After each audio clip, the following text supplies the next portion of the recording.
பல உதாரணங்கள் கொடுத்து அவர் நிர்ணயம் பண்ணியிருக்கார். ஆனால் ஒரே ஒரு பாயிண்ட் என்ன அப்படின்னா, ஒரு கேள்வி கேட்டு தான் பதில் சொல்லணும்.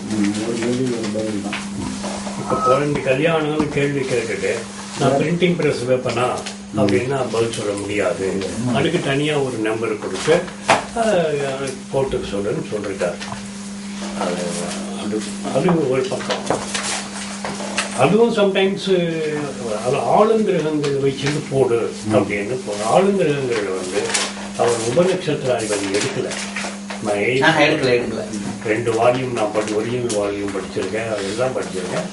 அந்த ஸ்டார் லாரோட நிற்கிருக்காரு அவர் அந்த 5க்குள்ளேயே.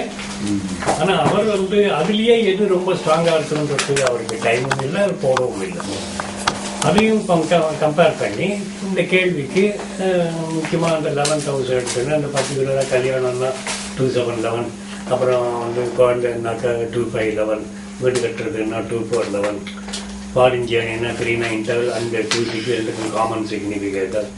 ஒவ்வொன்றுக்கும் ஒரு கேள்விக்கு அவர் சிஸ்டம் பண்ணிட்டு போயிட்டார்.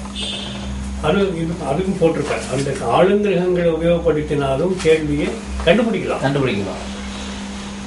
அது ஒரு முறை முதல்ல. நான் அந்த மாதிரி ஃபஸ்ட்டு கேள்வியே எனக்கு ஒரு இன்னும் உணர்வு எல்லாம் படித்த உடனே எதுக்கு அவர் சந்திரனை வச்சுட்டு கேள்வியை சொல்லலாம்னு சொல்கிறார். ஈன்ஸ்டீன் கூட மூணு ஸ்டிமுலேட்டர்னு அப்படின்னு சொல்லியிருக்காங்க. சந்திரமா மனசோ ஜாதகான்னு உபனிஷத்தில் இருக்கு. தமிழில் மதிக்குடையவன் சந்திரன் எல்லாம். அப்போ சந்திரன் தான் மைண்ட் அப்படின்னா சந்திரனை வச்சுன்னு கேள்வி கண்டுபிடிக்க முடியுமா பார்ப்போமா ட்ரை பண்ணேன். வெறும் 3 வச்சுட்டு அவங்க கொடுக்குற அந்த டயத்துக்கு கொஞ்சம் பிசுறு இருக்கு, சந்தேகம் வந்தது. ஃபஸ்ட்டு கொஸ்டின் ஒருத்தனுக்கு நான் இந்த ஆளுங்கிரகங்களை வச்சுட்டு 3ஐயும் வச்சுட்டு அப்போவே சப்ளாடை பார்த்தேன். நான் நிறைய இருக்கும் பாருங்க. ஏதோ ஒரு இதில் இவ்வளோ தூரம் போட்டுட்டு இதை பார்க்காம அதை மட்டும் இருக்கு. நாம் இவ்வளோ தூரம் போட்டுட்டோம், இவ்வளோ சப்பெல்லாம் எழுதியாச்சு. இந்த சப்பை எழுதிட்டு அதையே நம்ம கார்லேட் பண்ணக்கூடாது அப்படின்னு முதல் கேள்விக்கு செங்கல்பட்டில் ராமர் கோயிலில் ஜூன் மாதம் எழுதி. இப்போ நண்பன் கேட்டால் நம்பரை வாங்கிட்டு நான் என்ன பண்ணேன், ஒரு கேள்வி எழுதினேன். அன்றைக்கி அவனுக்கு ஏதோ ஒரு ப்ராப்ளம், அதை அப்படியே எழுதினேன். அவன் தான் எனக்கு ஃபஸ்ட்டு என்கரேஜ்மெண்ட். எனக்கு அப்போ பைசா வாங்க மாட்டேன். நல்லா காஃபி சாப்பிட்டு என்னடா கேள்வி நீயே கண்டுபிடிச்சிருக்க, உனக்கு ஏதாவது நம்பரில் கண்டுபிடிச்சா இல்லை கோயிலில் உட்காந்துருக்க ஆஞ்சநேயர் வந்துட்டாரானா, இந்த மாதிரி எங்கன்னா உடனே வைக்காதடா, நான் வெறும் கணக்கில் தான் சொல்லியிருக்கேன். அவன் சொன்ன உடனே ஒரு உற்சாகம். அப்போ இது கேள்விப்பட்டு எல்லாரும் நம்பர் கொடுக்காம நான் அப்புறம் ஃபீஸ் வாங்காம தானே பண்ணியிருந்தேன், நம்பர் வாங்கினேன். அப்புறம் இப்போ நிறைய போட்ட ஒவ்வொரு கேள்வியும் கரெக்டாக இருக்கு. நான் இதுதான் உனக்கு கல்யாணம், குழந்தை, வீடு, என்னென்ன ப்ராப்ளமோ நான் எழுதின ஒரு லைன் ஒரு 6 மாதம் மிஸ்டேக்கே வரல. அதுக்கப்புறம் ஒருத்தர் 10 ரூபா கொடுத்தாங்க, வாங்கிட்டேன். அது அப்புறம் ஒரு இடத்துல அந்த காப்பி இல்லை என்கிட்ட. இந்த பரோடா ஸ்டேட்டில் பை சான்ஸ் ஆஃப் சண்டே ஒரு வீட்டுக்கு வந்தேன். என் கசின் சிஸ்டர் இருந்தால் அவர் வீட்டுக்கு வந்தேன். நான் ஜோசியன ஆறு என்னுடைய வகைராக்களுக்கு பிடிக்கல. ஏன்னா நான் பெரிய பொசிஷனில் இருந்தவன், காஸ்ட் அக்கௌண்டன்ட்டு, அதுக்கப்புறம் என்னென்னமோ என்ன பண்ணா. அதனால் எல்லாருக்கும் ஒரு மாதிரி என்ன நீ ஏன் ஜோசியன் நானே அப்படின்னு. அப்போ என் கசின் சிஸ்டர் என்ன பண்ணா, நீ என்னமோ பிரமாதமாக சொல்ல ஆரம்பிச்சிருக்காம கீழே ஒரு 5-6 லேடி இருக்கா, அந்த பொண்ணு நம்பர் கொடுத்தா சொல்லிவிடியா, நான் பொண்ணு இப்போ ஒப்புவே எழுதி சொல்கிறேன் கொண்டா அப்படின்னு. அந்த பொண்ணு இருக்கா, அப்போ இன்னும் லட்டான்னு பேர். அந்த பொண்ணு நம்பர் கொடுத்துரு. ஒரு காஃபியை சாப்பிட்டு என்ன எழுதி ஃபஸ்ட்டு அந்த பரோடா ஸ்வீட்டில் ஃபஸ்ட்டு இது திருமணம் நிச்சயமாகி நின்று விட்டது. அது எப்படி அப்ளை பண்ணேன் அப்படிங்கிறது ஞாபகம் இருக்கு எனக்கு. அது எழுதிட்டேன். என்ன எழுதியிருக்கீங்க அப்படின்னு கேட்டேன். உனக்கு நிச்சயதார்த்தம் முடிஞ்சு போச்சு, பட் நோ மேரேஜ். அது 10 பேர் உட்காந்துட்டாங்க. ஏன்னா இவ்வளோ ஆச்சரியமாக இருக்கா, எப்படி கண்டுபிடிச்சுன்னு. போன வருஷம் நிச்சயதார்த்தம் ஆயிட்டு மார்ச் மாதம். வரதட்சணையும் கூட்டாச்சு. கடைசியில் இப்போ நின்று போச்சு. சரி ஏன் நின்றுதுன்னு ஒரு ஆர்வத்தில் கேட்டேன். நான்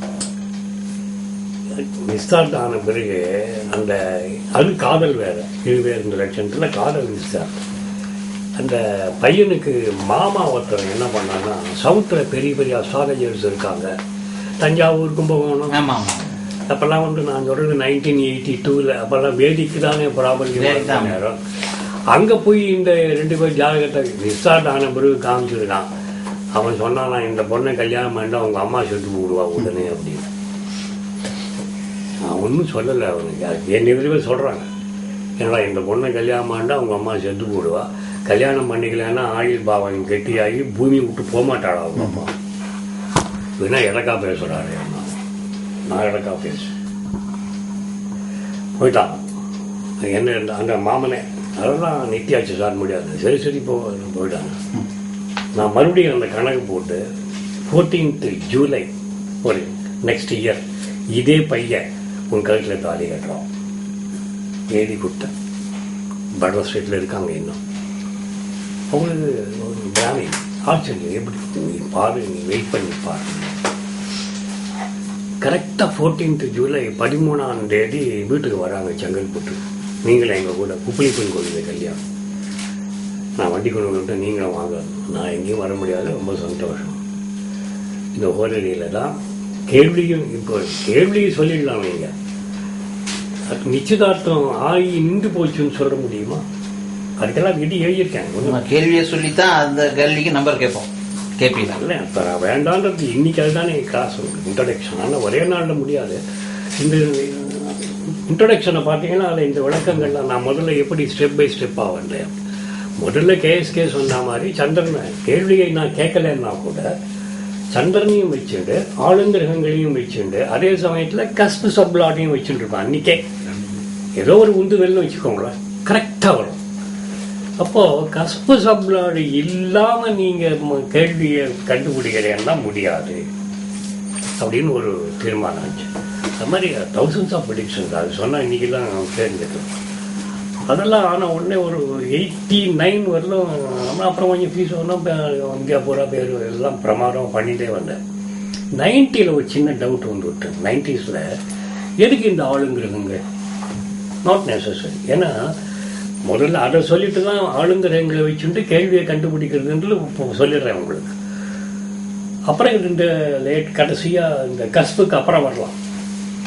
ஆனால் உங்களுக்கு அது நல்லா ஆழ்மையாக புரிஞ்சுட்டாதான் சிங்கிள் கஸ்புக்கு எவ்வளோ ஈஸியாக வர முடியும் இல்லையா?